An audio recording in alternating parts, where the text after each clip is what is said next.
Salut à tous, ici Ludistrotter, l'aventure sur les routes de France à la recherche des mondes ludiques, fantastiques, immersifs et bien plus encore. Aujourd'hui du coup nous sommes au gîte La Bodo, un gîte ludique qui nous a accueillis pour l'un de nos arrêts. Et il y a vraiment de quoi vous montrer. Allez, let's go!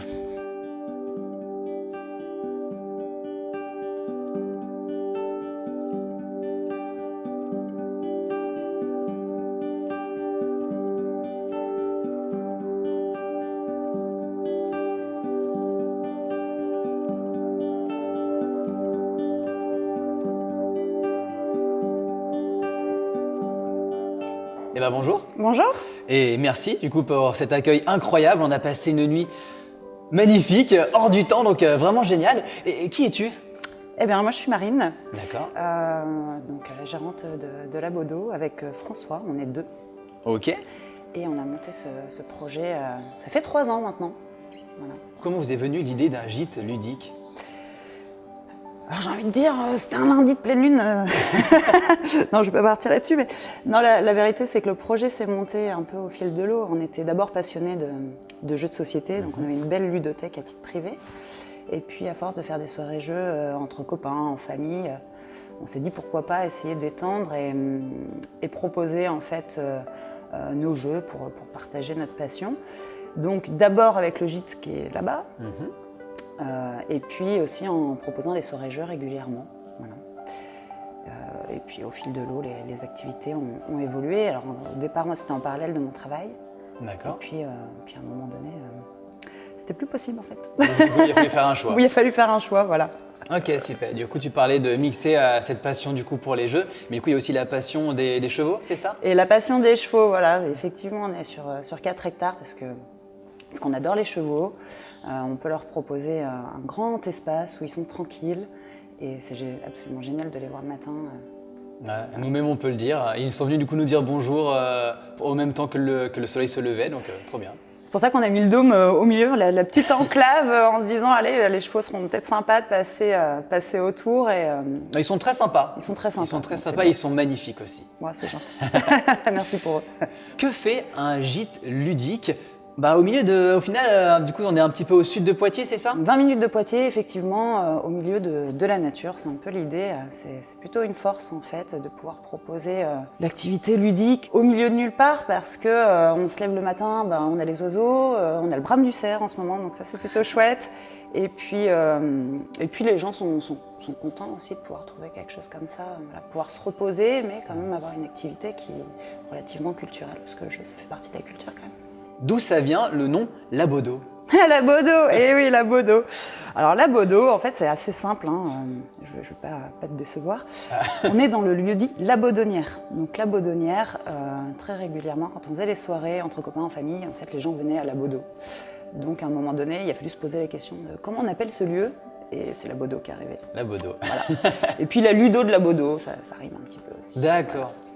Aussi, petite question, quand les gens viennent ici, ils recherchent du coup plus un gîte ou plus du coup un lieu ludique? On a les deux. On a les deux parce qu'en fait, de toute façon, dans le gîte, il y a déjà des jeux de société. Il y en a à peu près 150 à 200 dans le gîte. Donc les gens viennent vraiment pour les deux, pour pouvoir profiter des activités qu'il y a autour de chez nous, parce que du coup, on n'est qu'à 30 minutes du Futuroscope, par exemple. Et aussi pour pouvoir profiter de la partie ludothèque. Voilà, en fait, on fait aussi partie d'un réseau qui s'appelle les Ludogîtes. Donc il y a vraiment plusieurs lieux ludiques. On peut même organiser un tour de France ludique si on veut dans c'est intéressant ça, faudrait le faire. Et voilà, on propose à peu près une même qualité on va dire, d'accueil, de service. Et l'idée, c'est que les gens puissent vraiment avoir accès au jeu, en fait. Donc vraiment, les deux s'y retrouvent. Il y a des personnes qui vont venir vraiment au départ, juste pour la partie gîte en pleine nature et qui finalement le jeu va prendre le dessus. Donc ça c'est très sympa. Voilà, on est toujours content aussi d'avoir des novices dans le milieu du jeu à qui on peut faire découvrir une petite partie de ce qu'on a. Ouais. Du coup, en effet, tu viens de nous parler de petits gîtes qui se trouvent du coup un petit peu partout en France. Est-ce que tu en aurais un à nous conseiller en particulier? Un conseiller, non. Parce qu'effectivement, ils ont tous leurs particularités et je pense que le mieux, c'est vraiment de faire de tous les essayer. Voilà, D'accord. vous pouvez aller voir sur ludogite.fr d'ailleurs, et vous verrez à quel point c'est divers au niveau de ce qu'ils proposent, en plus du jeu de société, tout en retrouvant quand même des valeurs communes entre tous ces gîtes qui sont un accueil client particulier et surtout une démocratisation du jeu de société. Voilà. Ça dérange quand on parle juste de la première soirée lancement qui était du coup un petit peu chaud? Ah ouais, c'était un peu chaud effectivement. Moi c'était à 15 jours d'accoucher.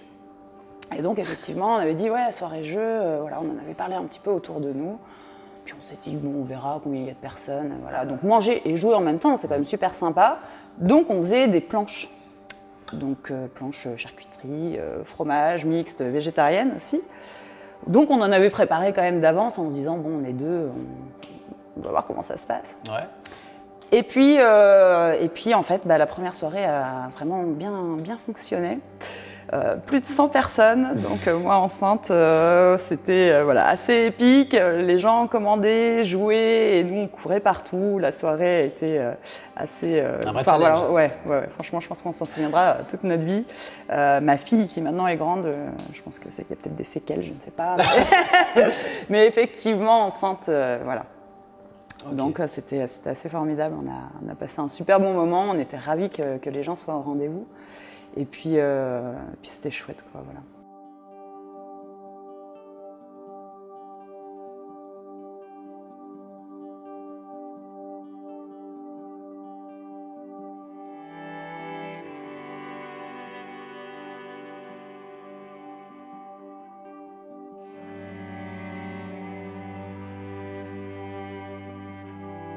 Bah écoute, une fois de plus, bravo pour ce lieu aussi formidable. Le dôme géodésique, c'est ça? Géodésique. Géodésique, pardon. Vraiment génial, un petit cocon douillet formidable. Donc, merci beaucoup pour votre accueil et puis au plaisir de revenir du coup à la Bodo. Eh ben super, merci à vous. Parfait, ça va? Je suis hyper tendue, c'est une catastrophe. Merci.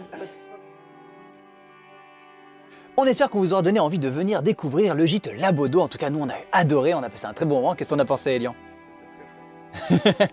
Puis voilà, du coup, un lieu vraiment formidable. On a passé une très belle et chouette soirée ludique. En tout cas, du coup, si la vidéo vous a plu, n'hésitez pas à la liker, la commenter, la partager autour de vous. On remercie du coup, bien évidemment, nos partenaires, dont Geek Magazine. Et puis enfin, si jamais vous voulez du coup nous retrouver, vous pouvez le faire du coup via Instagram et YouTube si vous voulez nous soutenir, ainsi que dans vos villes à nos jours de passage. Au plaisir de jouer avec vous et de vous faire voyager avec nous.